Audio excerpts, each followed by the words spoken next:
കേന്ദ്ര സർക്കാരിന്റെ തൊഴിലാളി വിരുദ്ധ നയങ്ങൾക്കെതിരെ രാജ്യവ്യാപകമായി പണിമുടക്ക്. CITU ഉൾപ്പെടെയുള്ള 10 പ്രമുഖ കേന്ദ്ര ട്രേഡ് യൂണിയനുകളുടെ ആഭിമുഖ്യത്തിലാണ് പണിമുടക്ക് പ്രഖ്യാപിച്ചിരിക്കുന്നത്. കേന്ദ്ര സർക്കാരിന്റെ തൊഴിലാളി വിരുദ്ധ നയങ്ങൾക്കും പുതിയ ലേബർ കോഡുകൾക്കുമെതിരെ ഫെബ്രുവരി 12-ന് രാജ്യവ്യാപകമായി പണിമുടക്ക് പ്രഖ്യാപിച്ചിരിക്കുകയാണ്. CITU ഉൾപ്പെടെയുള്ള 10 പ്രമുഖ കേന്ദ്ര ട്രേഡ് യൂണിയനുകളുടെ ആഭിമുഖ്യത്തിലാണ് പണിമുടക്ക് നടക്കുന്നത്. കേരളത്തിൽ പണിമുടക്ക് പൂർണ്ണമായിരിക്കുമെന്നും ശക്തമായ തയ്യാറെടുപ്പുകൾ നടക്കുകയാണെന്നും CITU general secretary Elamaram Kareem വ്യക്തമാക്കിയിട്ടുണ്ട്. തൊഴിലാളി വിരുദ്ധമായ 4 ലേബർ കോഡുകൾ പിൻവലിക്കുക, തൊഴിലുറപ്പ് പദ്ധതി അട്ടിമറിക്കുന്ന VBGRAMG ബിൽ റദ്ദാക്കുക, വൈദ്യുതി ഭേദഗതി ബിൽ, സബ്കാ ബീമ സബ്കി സുരക്ഷാ ബിൽ, വികസിത് ഭാരത് ശിക്ഷ അധിഷ്ഠാൻ ബിൽ എന്നിവ പിൻവലിക്കുക എന്നീ ആവശ്യങ്ങൾ ഉന്നയിച്ചാണ് പണിമുടക്ക് പ്രഖ്യാപിച്ചിരിക്കുന്നത്.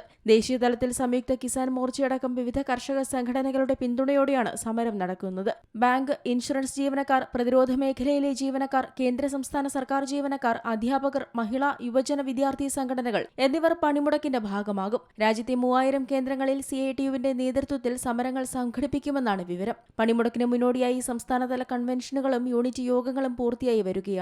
കർണാടകയിലെ കോൺഗ്രസ് സർക്കാർ ലേബർ കോഡുകൾ നടപ്പിലാക്കാൻ ശ്രമിക്കുന്നത് പ്രതിഷേധാർഹമാണെന്നും എളമരം കരീം വാർത്താസമ്മേളനത്തിൽ കൂട്ടിച്ചേർത്തു. News desk Zee Malayalam news.